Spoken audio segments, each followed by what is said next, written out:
Damn it.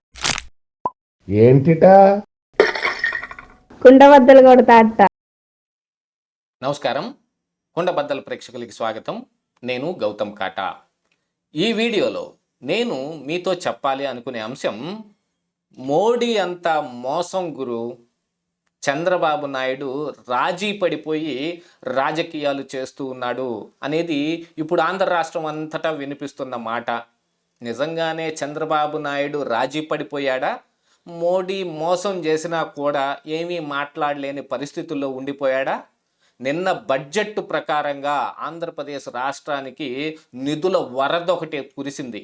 ఆ వరదలో తబ్బిబ్బైపోతున్న ఈ ప్రజానీకం అందరూ ఎలా ఎందుకు మాట్లాడుకుంటూ ఉన్నారు అనేది మొత్తం ఈ వీడియోలో నేను మీకు వివరంగా చెప్పబోయే ముందు మన కుండబద్దలు ప్రేక్షకులందరికీ నా మనవి, వీడియో నచ్చితే గనుక ఖచ్చితంగా లైక్ చేయండి, మరొక 10 మందికి షేర్ చేయండి. ఇక్కడ నేను మీ అందరికీ మరొక మాట చెప్పదలుచుకున్నాను. నిజం అనేది ఒకటే ఉంటుంది.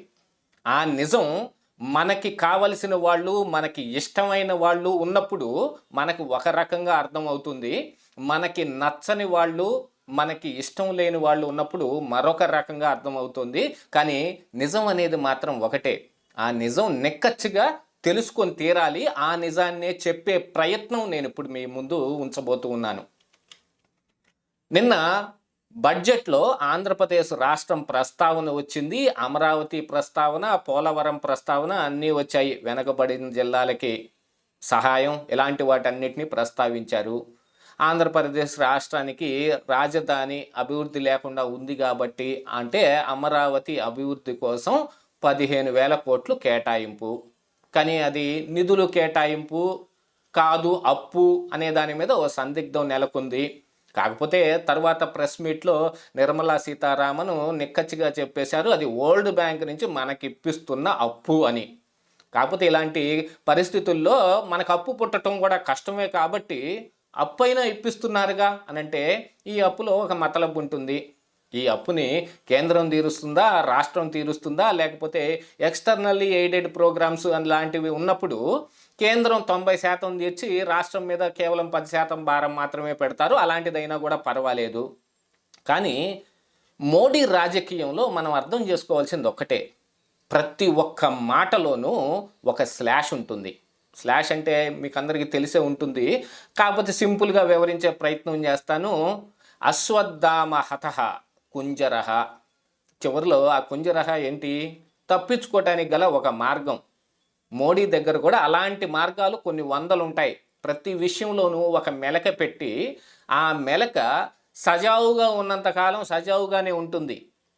ఆ సజావుతనం ఎప్పుడైతే పక్కకు వెళ్ళిపోతుందో, నెక్కచ్చిగా ఉండాల్సిన పరిస్థితులు వస్తాయో, వాళ్ళ మీద మన కోపతాపాలు పెరుగుతాయో, అప్పుడు మాత్రం దాన్ని మనం గట్టిగా పట్టుకొని వేలాడి, నేను ఆ రోజు ఇలా చెప్పాను, దాని అర్థం ఇది అని మార్చి కూడా చెప్పొచ్చు. అదే ఇక్కడ జరిగింది. అమరావతికి నిధులు ఇవ్వదలుచుకుంటే, అమరావతిని అభివృద్ధి చేయడానికి డబ్బులు కావాలి అని అనుకుంటే, అది వరల్డ్ బ్యాంకు నుంచి నిర్మలా సీతారామన్, మోడీ కేంద్రము ఇప్పించే పని ఏమిటి? మన ఆంధ్రప్రదేశ్ రాష్ట్రంలో ఉన్న చంద్రబాబు నాయుడు గురించి వరల్డ్ బ్యాంక్ ఒకానొకప్పుడు మాట్లాడిన మాటలన్నీ గుర్తు చేసుకోండి. ఎప్పుడు? ఉమ్మడి రాష్ట్రంగా ఉన్నప్పుడే. ఇప్పుడు ఇంకా ఇది ఈ డెవలప్మెంట్ కోసం ఏదన్నా కావాలి అని అనుకుంటే చంద్రబాబు నాయుడుని చూసైనా కూడా వరల్డ్ బ్యాంక్ మనకు అప్పిస్తుంది. కాకపోతే అవన్నీ మనం కట్టాలి. ఈ ఈపీఏ ప్రోగ్రాంలో ఈ కేంద్రం 90% చెల్లిస్తుంది కాబట్టి అనంటే అది ఆ మోడీ మీద కాను ఆ కేంద్రంలో ఉన్న పెద్దల మీద ఆధారపడి ఉంది కదా. వాళ్ళు ఏ రోజైనా నాలుక మడత పెట్టేస్తారు. నరం లేని నాలుకదే ఉంది, ఎటైనా తిరుగుతుంది అన్నట్టు వాళ్ళు చెప్పుడు చేసే పని అదే. ఈ విషయం పోలవరం ఒకసారి మనం గతంలో పోలవరం అప్పుడు గుర్తు తెచ్చుకుంటే, ఏదైనా ఒక ప్రాజెక్టులో R&R ప్యాకేజ్ కూడా భాగమే. ఆ భాగమైన దాన్ని మరి ఎవరు భరాయిస్తాను, ఆ ప్రాజెక్టు ఎవరు నిర్మిస్తానన్నారో, ఆ ఖర్చు అంతా ఎవరు పెట్టుకుంటానంటారో వాళ్ళు పెట్టుకోవాల్సిందే. కానీ గతంలో ఏం చెప్పారు? ఈ R&R ప్యాకేజ్ మాకు సంబంధం లేదు అని అంటే ఇలాంటి స్లాషలు అనమాట. అవసరమైన రోజున అవసరమైనప్పుడు అవసరమైన విధంగా అవసరమైన దాన్ని వాడుకొని ఇలాంటి ఒక తప్పించుకునే మార్గాలన్నిటి వెతుక్కోవటం. ఇప్పుడు జరిగింది కూడా అదే. మేము ఆంధ్రప్రదేశ్ రాష్ట్రానికి అభివృద్ధి కోసం, ఈ అమరావతి అభివృద్ధి కోసం ఎన్నో రకాలైన వాటన్నిటిని ఫెసిలిటేట్ చేస్తాము, మేము ఇప్పిస్తాము అని అంటే, ఇప్పిస్తాము ఎందుకు, మీరే ఇవ్వాలి కానీ. పోనీ ఇప్పిస్తాము అనేదే ఉంటుంది ఇక్కడ అని అంటే, మరి గతంలో ఇచ్చిన 2,000 కోట్లు అది అప్పు కాదే, అది గ్రాంటే కదా. ఆ గ్రాంట్ని ఇచ్చి ఆ మోకాలు అడ్డం పెట్టడం కోసం యూటిలిటీ సర్టిఫికెట్లు ఇవ్వలేదు కాబట్టి మేము తర్వాతది ఇవ్వట్లేదు అని ఆపి కూర్చున్నారు. మరి ఈరోజు ఆ గ్రాంటు అప్పెందుకు అయిందండి? అక్కడే మనం అసలు అర్థం చేసుకోవాల్సింది. చంద్రబాబు నాయుడు కూడా మన రాష్ట్ర అభివృద్ధి కోసం కొంచెం రాజీ పడుతున్నాడు అనేది ఈ విషయం ద్వారా అర్థమవుతోంది. పోలవరాన్ని పూర్తిగా మేమే భరాయించి కడతాము అని అంటే, అందులో ఎంతవరకు భరాయిస్తాము అనే దాంట్లో కానీ, R&R ప్యాకేజీలో మెలకేం పెట్టరా, అది కూడా ఇస్తారా అనే దాంట్లో ఒక్కొక్కరికి ఒక్కొక్క రకంగా అర్థమవుతుంది. కానీ మనం గతంలో మాట్లాడిన మాటల ప్రకారంగా ఈ రోజును కూడా అర్థం చేసుకోవాల్సి ఉంటుందిగా. ఏ రోజైనా సరే వాళ్ళు మోకాలు అడ్డం పెట్టదలుచుకుంటే ఏ విధంగానైనా అడ్డం పెడతారు. ఈడ ఖచ్చితంగా మనం తెలుసుకోవాల్సిన మాట అదే.